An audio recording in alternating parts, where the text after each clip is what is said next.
या दृष्टीनं 1 लाख 1.25 लाख पगार कमावून सुद्धा आपला वेळ समाजात देतात ते डॉक्टर NM पाटील साहेब। माझे सहकारी मित्र ॲडव्होकेट खडसेजी, शेंडेजी, डोंगरेजी, ढोकेजी, उपस्थित बंधू आणि भगिनींनो, मित्र, जयंती पुण्यतिथीचा कार्यक्रम हा यासाठी घेतला जातो ज्यातून आमच्या समाजाला जातीला प्रबोधन व्हावं म्हणून। समाजाला जातीला प्रबोधन करण्याची गरज काय आहे? कारण 1947 ला त्याने जर ट्रान्सफर ऑफ पॉवर केला असता तो विदेशाच्याच हाती केला, तो विदेशी म्हणजे युरेशियन प्रांत।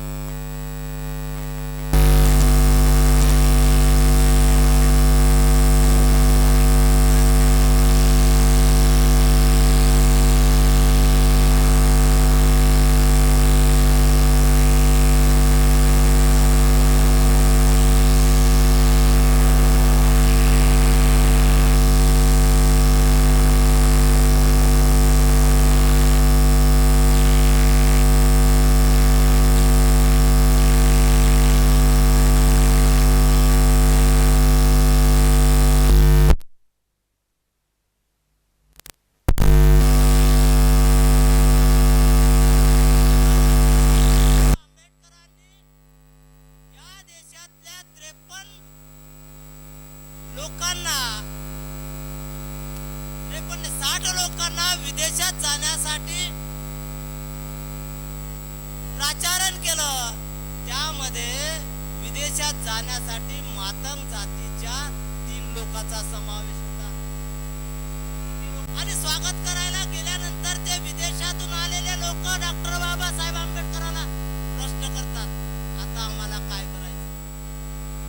बाबासाहेब आंबेडकरांनी विदेशात याच्यासाठी लोकांना पाठवलं होतं विचार घेऊन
पाहतील तर त्यांना आदर्श होईल।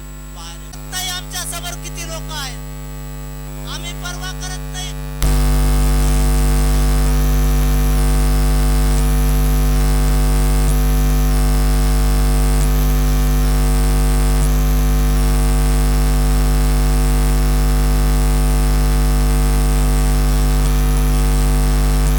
कृषी प्रधान देश सांगत नाही म्हणजे या या देशामध्ये सर्वात मोठा कृषी करणारा शेतकरी आहे.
त्या माणसाचा बाट, त्या माणसाला त्या माणसाचा बाट, पाणी मिळणार.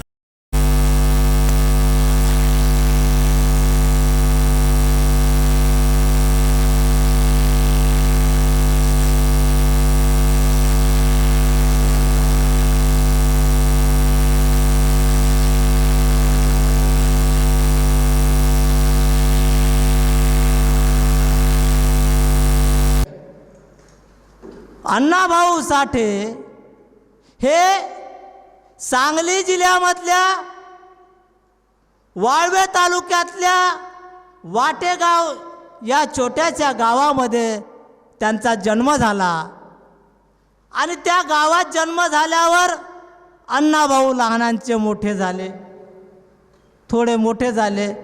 त्याच्या आईला असं आलूबाईला असं वाटलं का माझा पोरगा शिकला पाहिजे, शाळेत गेला पाहिजे, आणि म्हणून त्याचं नाव शाळेमध्ये टाकलं.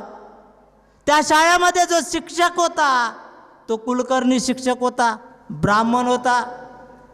डॉक्टर बाबासाहेब आंबेडकर जेव्हा शिकलेत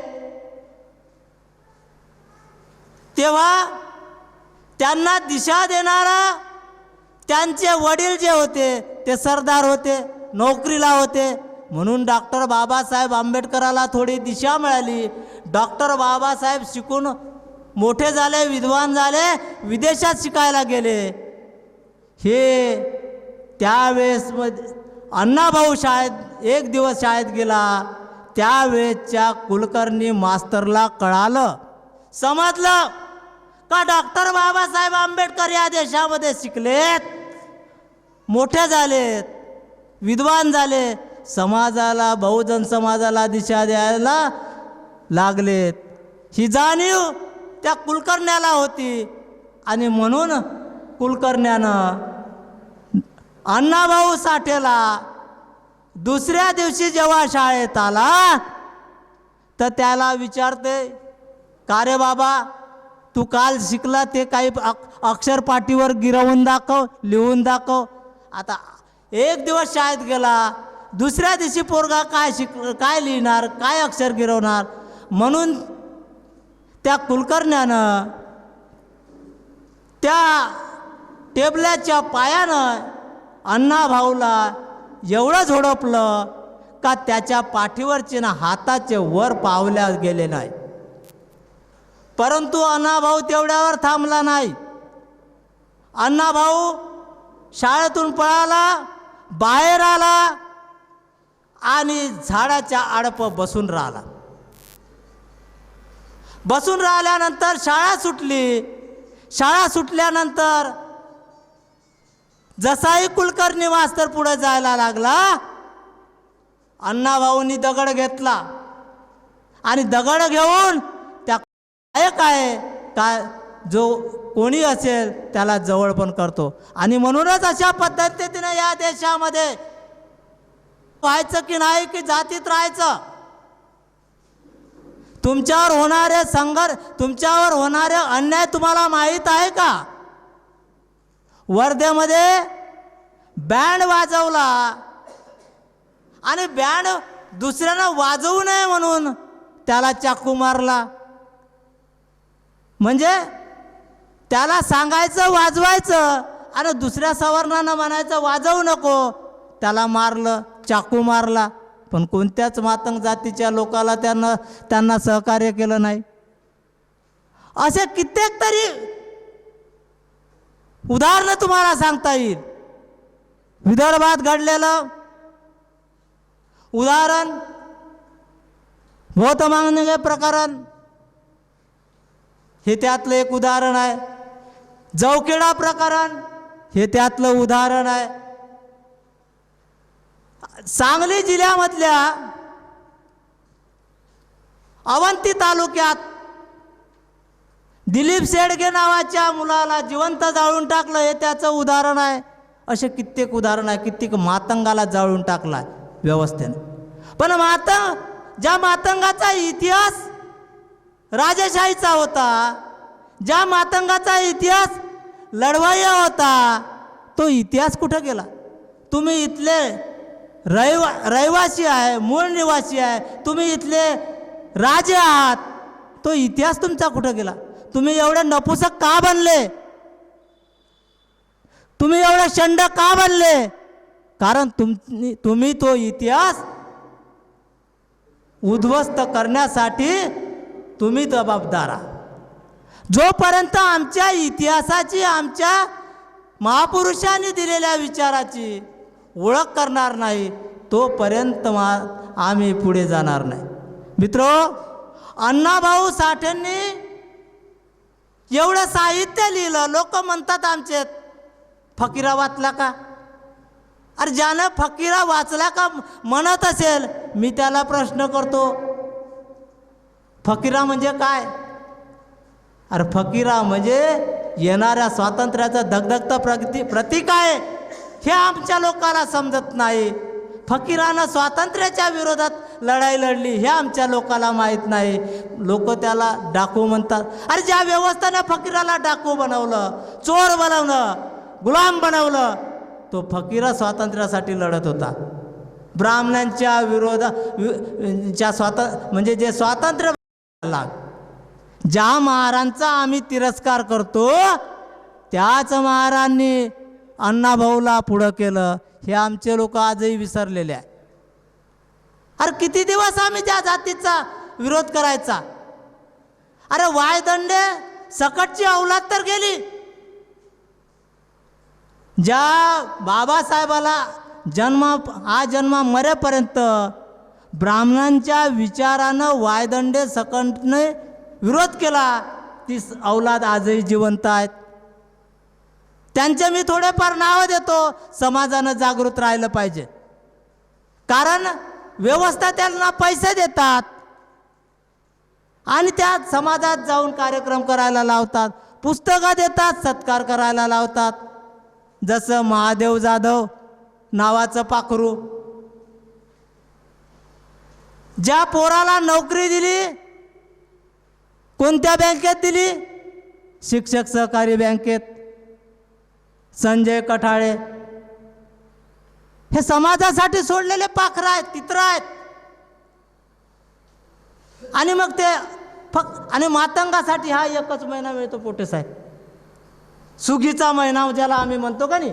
जेव्हा पीक कापायला आलं तर सुगीच्या महिन्यामध्ये लोक पिकाची कापणी करतात. तसं मातंगासाठी हा एक महिना आहे, 1 ऑगस्ट ते 31 ऑगस्ट. या दलालाला हा सुगीचा महिना असतो. या दलालापासून आम्ही सावध झालं पाहिजे, मातंगांनी समजलं पाहिजे. मला असं खडसे साहेबांनी आज सांगितलं, जे हा कार्यक्रम 1 महिन्यापासून, 1.25 महिन्यापासून, 1.5 महिन्यापासून लोंबकळत राहिला आणि काही आमच्या स्थानिक मिटिंगा आल्यात, जिल्ह्याच्या मिटिंगा आल्या, भारत मुक्ती मोर्चाच्या, विदर्भाच्या मिटिंगा आल्या आणि हा कार्यक्रम लांबत पोटे साहेब, मी तुमची माफी मागतो. कारण तुमचं नाव आम्ही पॉम्पलेटमध्ये छापलं नाही. कारण आमचे पॉम्पलेट 1 ऑगस्ट नंतर 2 ऑगस्टला निघाले होते आणि 9 तारखेचा असणारा कार्यक्रम पोस्टपोन झाला. आणि पोस्टपोन झाल्यानंतर हे खडसे साहेबांनी हे सर्व नावं घेऊन पॉम्पलेट छापले होते. कारण मी त्यावेळेस इथे नव्हतो, मी छत्तीसगडमध्ये होतो आणि म्हणून मला तुमची आठवण आली. आणि मग आठवण आल्यानंतर मी तुम्हाला माझा लहान भाऊ राजेंद्र वानखेडेकडून नंबर घेतला आणि मी तुम्हाला फोन केला. आणि त्या फोनवर तुम्ही आले. तुम्ही त्या पॉम्पलेटमध्ये नाव नसले तरी आलेत. आणि म्हणून कारण अशा लोकांची आम्हाला गरज आहे. या समाजाला, या बहुजन समाजाला अशा विद्वानांची गरज आहे. ते पॉम्पलेटमध्ये नाव असो नसो पण समाजाला दिशा देण्यासाठी पुढे असतात. आणि म्हणून हा कार्यक्रम लांबत गेला. खडसे साहेब या कार्यक्रमाचं लक्ष ओढून कणांच्या कार्यक्रमात 2-4-8 दिवस गेलेत. ज्या व्यवस्थेच्या विरोधात आम्ही लढतो त्या व्यवस्थेने अण्णाभाऊ साठेला मिळालेली 1 एकर पाऊण एकरची जागा जी ना जिल्हा परिषदनं दिली, ना सरकारनं दिली, ना ग्रामपंचायतनं दिली, त्या जागेवर अण्णाभाऊंचा पुतळा बसवला आहे. पण जागा ओपन आहे. पण व्यवस्था त्या जागेवर ही जागा हटवावी म्हणून प्रयत्न करतात. याच्या आधीही प्रयत्न झालेत. आणि ती जागा हटवण्यासाठी तिथं त्यांनी त्या ग्रामपंचायतीने प्लॅन बनवला, पाण्याचा फिल्टर प्लॅन बनवला. जिल्हा परिषदनं या 15-20 दिवसाच्या अगोदर पेपरला जाहीर केलं का नागपूर जिल्ह्यात कुठे कुठे सरकारी जागा आहे त्याचा आराखडा दिला आहे जिल्हा परिषदने. आणि त्याच्यामध्ये कांद्री ग्रामपंचायत येते. कांद्री ग्रामपंचायतचा परिसर येतो. जवळपास 5-50 एकर जागा असेल तर ग्रामपंचायतला ती जागा घ्यायला काही हरकत नाही. ज्या समाजाची जी जागा आहे मिळाली आहे त्या समाजाकडे तुम्ही डोळा का ठेवता? पण व्यवस्था हे घडू देत नाही. कारण ही व्यवस्था जर तुम्हाला गावकुसा बाहेर न्यायचा प्रयत्न करत असेल तर तुम्हाला या संबंधांनी सजग व्हायची गरज आहे की नाही. आणि मातंगांना माझं सांगणं आहे, वारंवार सांगणं आहे, अण्णाभाऊंच्या विचारातून सांगणं आहे, अरे तुम्ही जोपर्यंत समदुःखी लोकांना जवळ घेणार नाही, मग तो चांभार असो, भंगी असो, बुद्धिस्ट असो, महार असो, या लोकांना जवळ घ्यावं लागेल. कारण संघर्ष त्यांच्याशिवाय होणार नाही. कारण जाती जातीला तोडण्याचा, खच्ची करण्याचा प्रयत्न या देशात तेव्हापासून सुरू झाला. अरे बुद्धासारख्याला खच्ची करून टाकलं, बुद्धासारखाचा विचार नेस्तनाबूत या व्यवस्थेनं करून टाकला तर तुमची आमची काय गय? ह्या प्रश्नाचं उत्तर तुम्ही शोधलं पाहिजे. जर तुम्हाला लढायचा असेल तर तुमच्या त्या कणांमध्ये असणाऱ्या महारांच्या घरात तुम्हाला जावं लागेल, सांगावं लागेल का जे काही झालं असेल ते विसरा, तुम्ही आम्ही एक आहोत. मी याचं उदाहरण अण्णाभाऊंच्या विचारातून तुम्हाला देतो. अण्णाभाऊ साठेंनी निळूमांग लिहिला, निळूमांगावर कथा लिहिली, वास्तविक कथा लिहिली. साजूर गावचा निळूमांग, कोयना नदीच्या काठावर राहणारा निळूमांग, एक धष्टपुष्ट 20-22 वर्षाचा पोरगा, तरणाटाटा पोरगा, मिलिटरी जवानसारखा दिसणारा सावळा गोजीरवाना पोरगा, त्या गावात त्याची चांगली पत होती. तो आपला मान खाली करायचा आणि ज्यांच्या संग बोलायचा त्यांच्या संग बोल. पण त्याचा एक मित्र होता. मित्र कोण होता? त्या गावामध्ये मांगवाडाही होता, महारवाडाही होता आणि कुणबियांचे काही सुतारांचे घर होते. पण तो त्याचा मित्र बाबा नावाचा महार होता.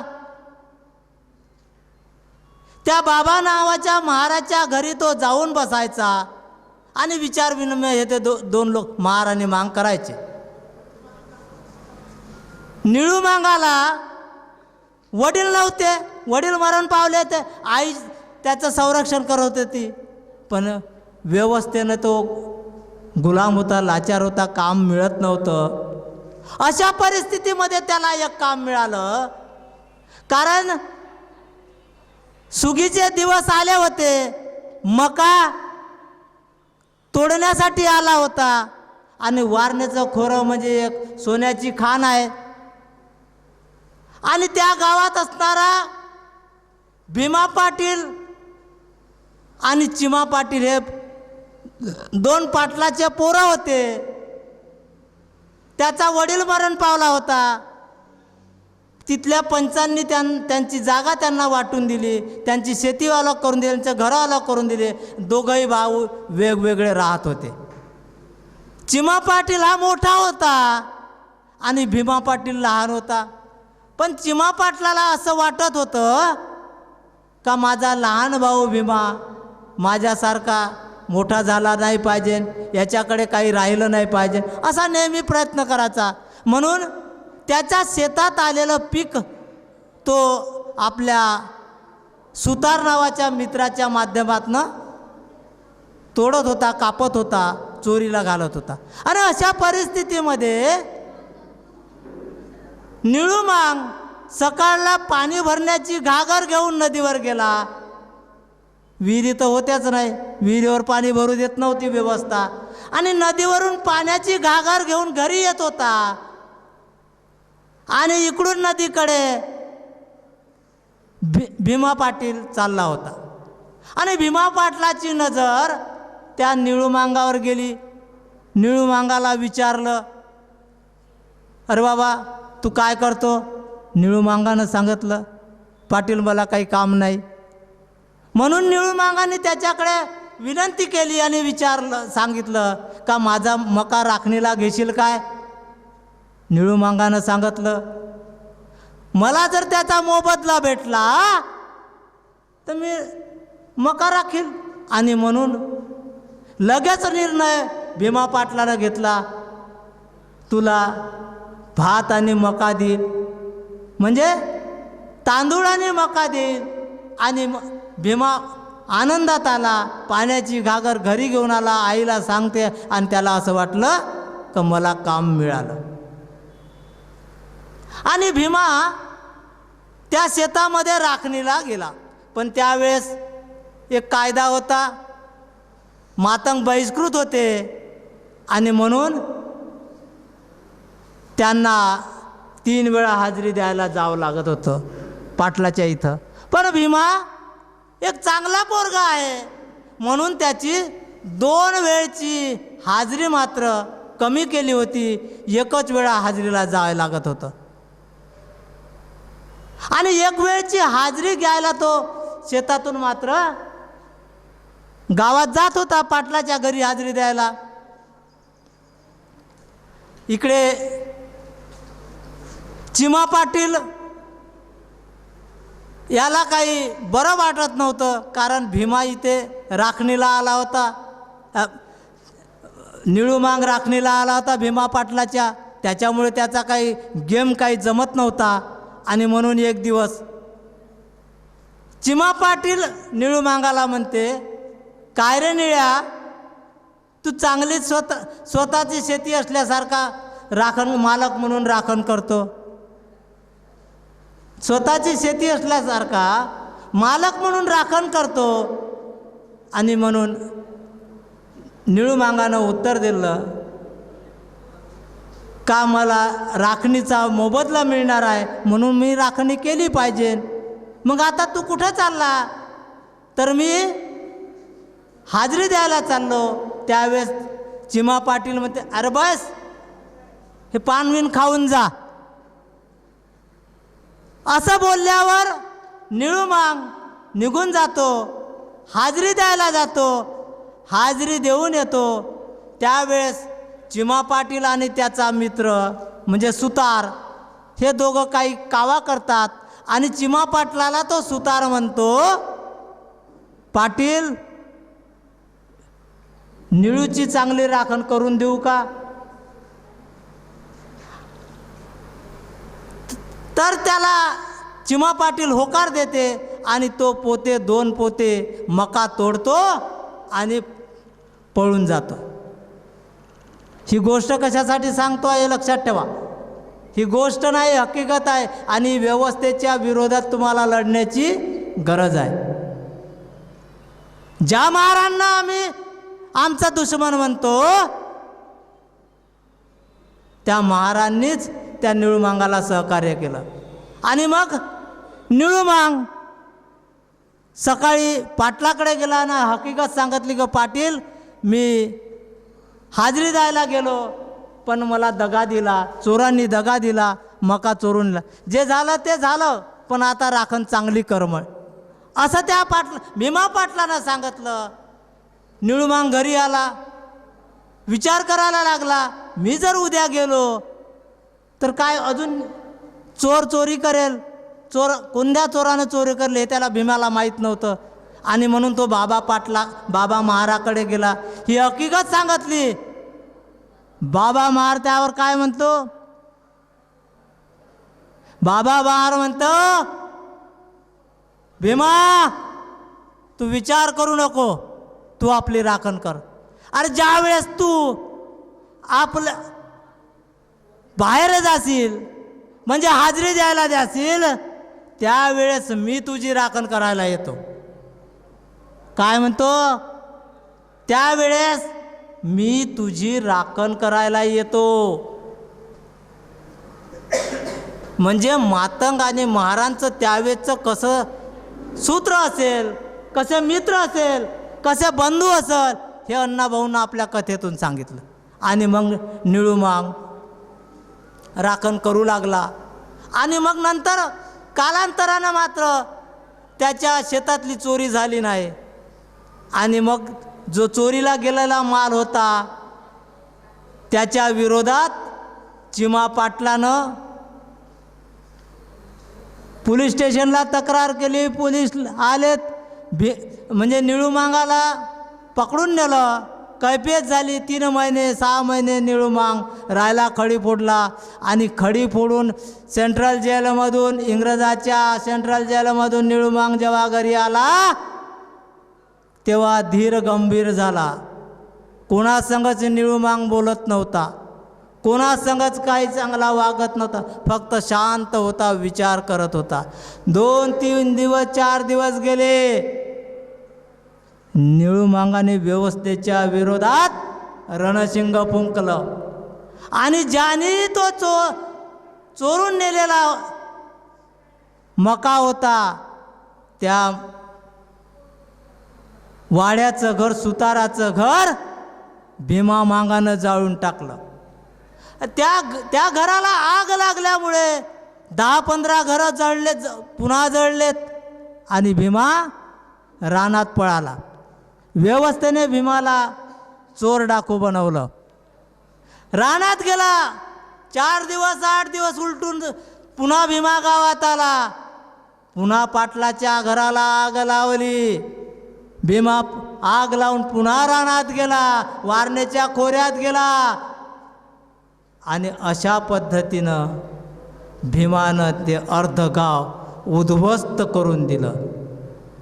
ज्या व्यवस्थेने त्याला गुलाम लाचार बनवलं, ज्या व्यवस्थेने त्याला डाकू बनवलं, ज्या व्यवस्थेने त्याला चोर बनवलं, त्याच्या विरोधात भीमानं भूमिका घेतली, निळूमांगानं भूमिका घेतली. आणि मग नंतर निळूमांग जंगलाखोऱ्यात राहिला. आणि जंगलाखोऱ्यात राहिल्यानंतर भीमावर खटला चालल्यानंतर त्याला तोफीच्या तोंडी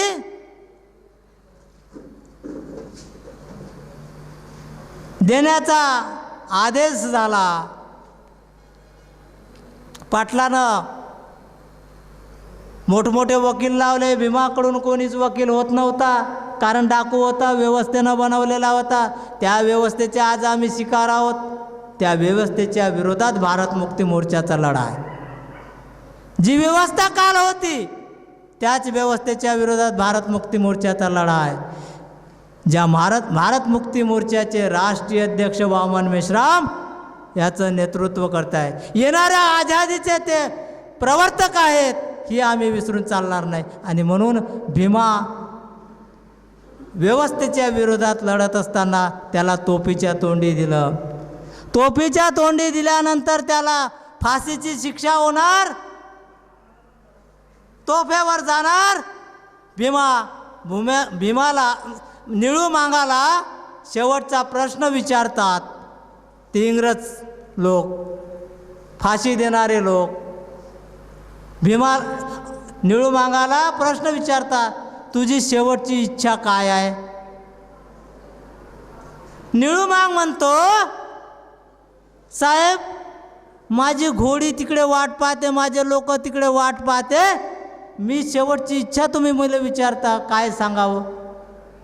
कारण निळू मांग प्रामाणिक होता, त्यानं दगा केला नव्हता.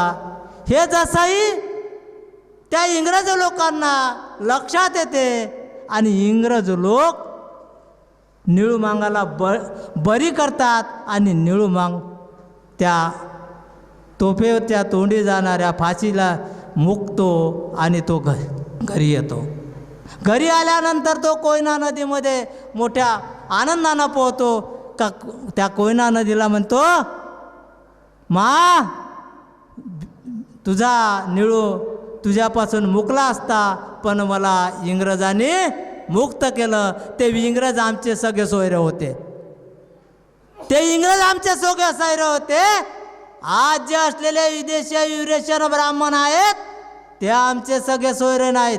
कारण आज DNA प्रूव्ह करून दिलेला आहे, इथल्या असणारा विदेशी युरेशियन ब्राह्मण ह्या DNA प्रूव्ह केलं का ते विदेशी आहेत, त्यांचा DNA आमच्या DNAशी जुळत नाही. म्हणून मातंगांना माझं सांगणं आहे, माझ्या मातंग महिलांना सांगणं आहे, पुरुषापेक्षा 1000 पटीनं तुम्ही विद्वाना, तुम्ही पुढे या. तुम्ही पुढं आल्याशिवाय क्रांती होणार नाही. या बहुजन समाजाला पुढं घेऊन जायचं आहे. बहुजन समाज एकत्र झाल्याशिवाय आम्ही टार्गेट भारत मुक्ती मोर्चानं टार्गेट ठेवलं, स्वातंत्र्याचं टार्गेट ठेवलेलं आहे, येणाऱ्या स्वातंत्र्याचं 2019 आणि 2019पर्यंत नेवालाल पाटील आम्हाला सावध व्हायचं आहे. जर 2019पर्यंत तुम्ही सावध झालं नाहीत तर 2020ला त्यांचं टार्गेट आहे. तुम्हाला गाव कुसाबाहेर जायचं की राहायचं, का स्वातंत्र्य होऊन तुम्हाला या देशात क्रांती घडवून आणायची आहे, तुमचं स्वातंत्र्य अभिव्यक्त घेऊन घ्यायचं आहे की नाही, राज करायचं का नाही, याची दखल घ्यावी. एवढं बोलतोच. आपण सर्वांनी मला ऐकून घेतलं, याबद्दल सर्वांचे धन्यवाद देतो आणि माझ्या शब्दाला विराम देतो. धन्यवाद वानखेडेजी. आपण आपल्या भाषणातून सांगितलं की जोपर्यंत अनुसूचित जात ही सैनिक आहे, या महाराष्ट्रामध्ये अनुसूचित जात ही सैनिक आहे. आम्हाला तर बहुजन समाज जोडायचा आहे. SC ST OBC आणि मायनॉरिटी हे सर्वच आम्हाला जोडायचे आहे. परंतु लढण्याकरता अनुसूचित जात ही सैनिक आहे आणि अनुसूचित जातीतील मातंग आणि महार हे मेजर जाती आहेत. मित्रांनो, आमचा शत्रू या मेजर जातीलाच विभक्त ठेवण्याचा प्रयत्न करतो आणि आपला उल्लू सिद्ध करतो. उत्तर प्रदेशामध्ये अनुसूचित जातीतील मेजर जाती मेहतर आणि चांभार यांच्यामध्ये झगडा लावला. महाराष्ट्रामध्ये महार आणि मातंगामध्ये झगडा लावला. आंध्रामध्ये माला आणि मादिगामध्ये झगडा लावला. ज्या सैनिकी असलेल्या मेजर जाती आहे त्या एकत्र येऊ नयेत असं या मनुवाद्यांचं आणि ब्राह्मणवाद्यांचं या देशामध्ये षड्यंत्र चाललेलं असते. आणि त्याकरता ते या बहुजन समाजातील त्या जातीतल्या दलालांना हाताशी पकडून आपला उल्लू सिद्ध करतात.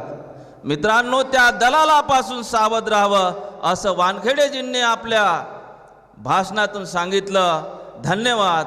यानंतर मी आदरणीय डॉक्टर NM पाटील साहेब यांना विनंती करतो की त्यांनी आपलं अध्यक्षीय भाषण स्वीकारतो त्याआधी आपणा सर्वांची माफी मागतो, कारण या कार्यक्रमाला अण्णाभाऊ साठेंचे पुतणे आणि भारत मुक्ती मोर्चाचे महाराष्ट्र राज्य अध्यक्ष हे येणार होते, पण वेळेवर भारत मुक्ती मोर्चाचे राष्ट्रीय अध्यक्ष माननीय वामन मेश्राम साहेब यांना आज त्यांना नांदेडला 10,000 लोकांच्या कार्यक्रमाकरता पाठवल्यामुळे ते तिकडे गेलेत आणि इथे येऊ शकले नाहीत. याबद्दल मी त्यांच्या वतीनं आणि मी भारत मुक्ती मोर्चाच्या वतीनं आपणा सर्वांची माफी मागतो आणि अध्यक्षीय भाषणाकरता प्राध्यापक डॉक्टर NM पाटील साहेब, फिजिक्स विभाग प्रमुख नागपूर युनिव्हर्सिटी आणि बहुजन विचार प्रचारक यांना विनंती करतो की त्यांनी आपलं या प्रसंगी अध्यक्षीय भाषण करावं.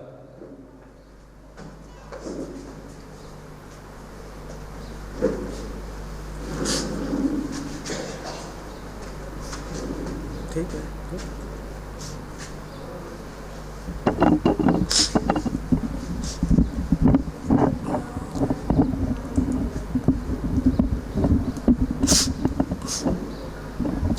ठीक आहे, हा चालू आहे.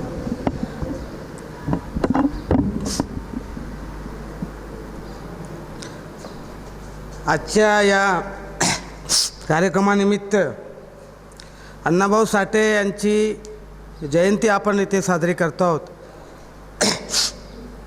आणि ही जयंती भारत मुक्ती मोर्चा आणि अण्णाभाऊ साठे साहित्य सम्राट अण्णाभाऊ साठे जयंती स्मारक समिती आणि भारत मुक्ती मोर्चा यांच्या संयुक्त माध्यमाने हे जयंती आज इथे साजरी होत आहे. बऱ्याचशा लोकांना भामसेप आणि भारत मुक्ती मोर्चाबद्दल कमी माहिती असेल, परंतु आज भामसेप आणि भारत मुक्ती मोर्चा संपूर्ण भारतभर आझादीचं हे आंदोलन लढत आहे. आणि दुसरी महत्त्वाची गोष्ट की अण्णाभाऊ साठे यांची खरी जयंती हे 1 ऑगस्टला होती. या पूर्वीच्या काळामध्ये बाबासाहेबाच्या नंतर या पूर्वीच्या काळामध्ये अशी सिस्टम, अशी प्रथा निर्माण झाली होती की जयंती फक्त ज्या दिवशी असेल त्याच दिवशी जयंती मनवायची. म्हणून बाबासाहेबाची जयंतीसुद्धा 14 एप्रिलला व्हायची, अण्णाभाऊ साठेंची जयंतीसुद्धा 1 ऑगस्टला व्हायची. इतर जे महापुरुष आहेत त्यांची जयंतीसुद्धा ते ज्या दिवशी ज्या तारखेला जन्माला आले त्याच दिवशी व्हायची. परंतु आज भारत मुक्ती मोर्चा आणि भामसेपच्या प्रबोधनाने महापुरुषांची जयंती त्यांच्या वाढदिवसालाच न साजरी करता किंवा नुसतं एकाच दिवशी साजरी करण्यापेक्षा पूर्ण महिनाभर किंवा पूर्ण वर्षभर त्या महापुरुषांची जयंती आपण साजरी केली पाहिजे. आणि आज 23 ऑगस्ट जरी असलं, 23 दिवस झाले तरी आपण आज अण्णाभाऊ साठेंची जयंती आपण इथे साजरी करत आहोत. कारण हे काय आहे? कारण असं आहे की महापुरुषांची जयंती साजरी करणं उद्देश नाही आहे. उद्देश काय आहे? महापुरुषांची जयंती साजरी करणं उद्देश नाही आहे. महापुरुषांचा विचार जनमानसापर्यंत पोहोचवणे हा उद्देश आहे. म्हणून आमचे जे भक्त लोक आहेत, ते एकाच दिवशी जयंती करतात, जय भीम म्हणतात आणि मस्त काही जण पितातही आनंद साजरा करतात. काही जण पितातही पिऊन आनंद साजरा करतात. काही पुरुष मंडळी नाचतात, त्यांच्यासोबत कंपनी द्यायला काही महिलासुद्धा नाचतात एकाच दिवशी.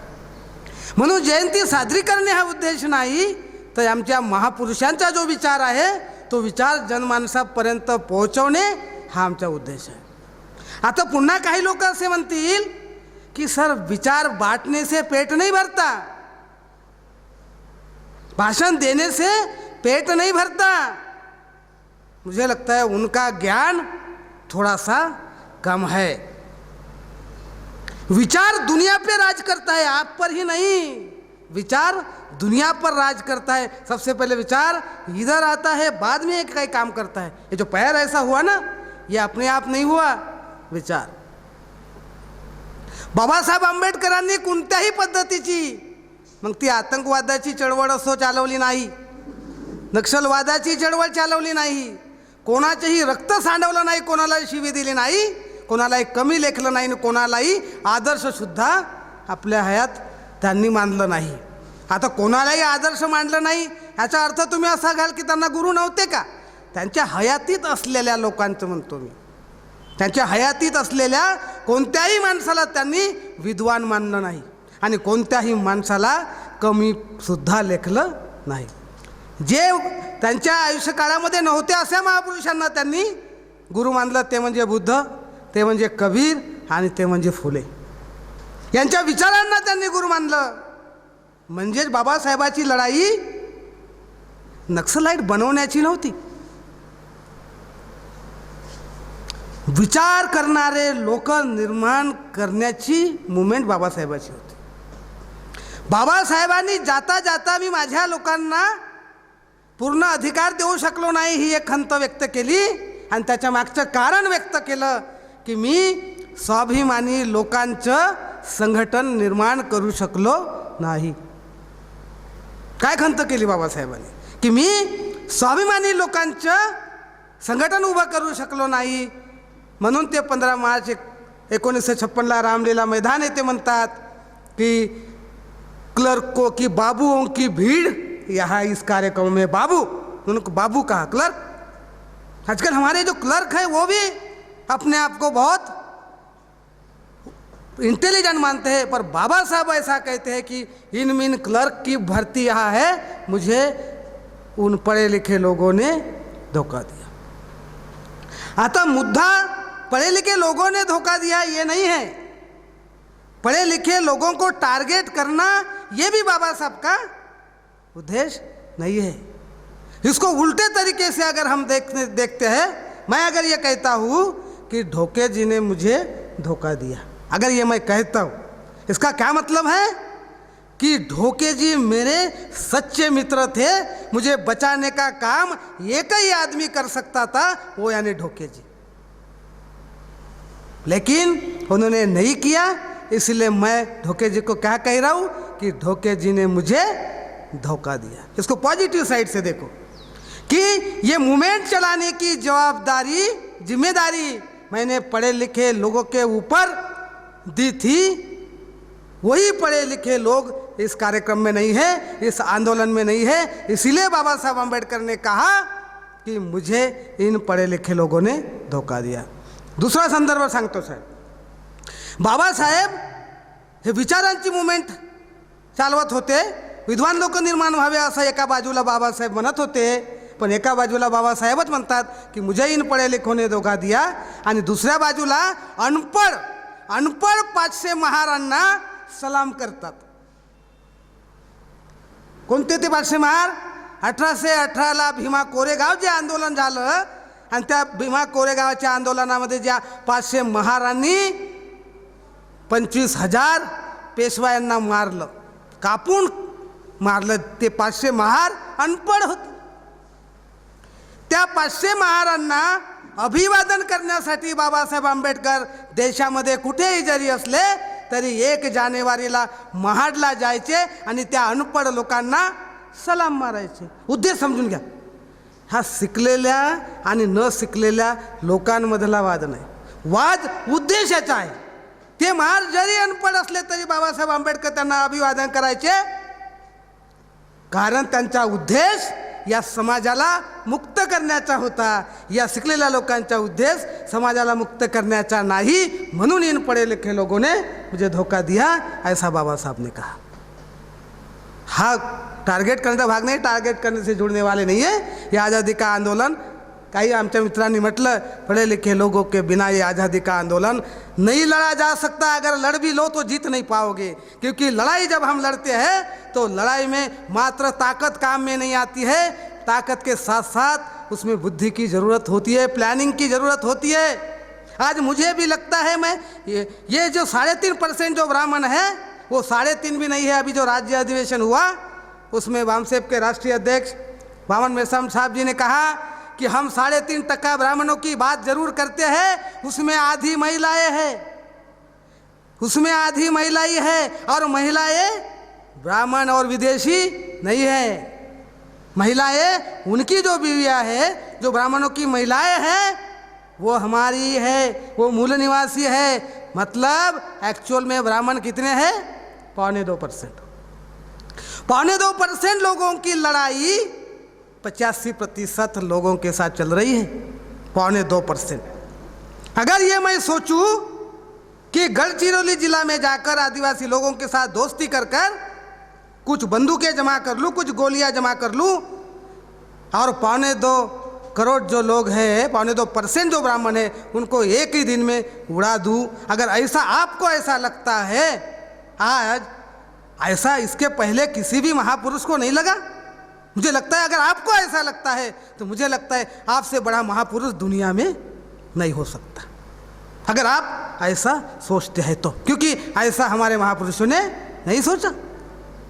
अगर उन्होंने ऐसा सोचा होता तो बाबा साहब आम्बेडकर उधर गढ़चिरौलिया नंदुरबार जाते, नक्सलाइट जो मूवमेंट है उनसे बंदूकें लाते और ढा ढा ब्राह्मणों को एक ही दिन उड़ा देते। ये लड़ाई बंदूक की नहीं है। इसीलिए हम लोग यहाँ सवेरे 9 बजे से लेकर भाषण दे रहे हैं।